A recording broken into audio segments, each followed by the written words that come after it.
સુરત ખાતે team Modi supporter સંઘ દ્વારા વૃક્ષારોપણ કાર્યક્રમ યોજાયો। माँ के नाम पेड़ लगाए धरती माँ की सेवा करेना संकल्प लईने सूरत खाते टीम मोदी सपोर्टर संघ द्वारा वृक्षारोपण कार्यक्रमનું આયોજન કરવામાં આવ્યું હતું, જેમાં સંગઠનના મોટી સંખ્યામાં સભ્યો જોડાયા હતા અને વડાપ્રધાન નરેન્દ્ર મોદીના સંકલ્પ माँ के नाम पेड़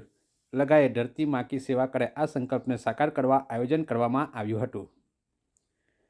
આ કાર્યક્રમમાં યશ પટેલ અને અભિષેકભાઈ રાવલની આગેવાનીમાં યોજવામાં આવ્યો હતો, તેમજ પરેશભાઈ વઘાસિયા, હિતેશભાઈ કોશિયા, મૌલિકભાઈ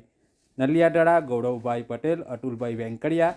જીજાબરાવ બોરસે, કપિલભાઈ કોળિયા તેમજ મોટી સંખ્યામાં સંગઠનના સભ્યો ભાગ લીધો હતો અને વૃક્ષારોપણ કરવામાં આવ્યું હતું।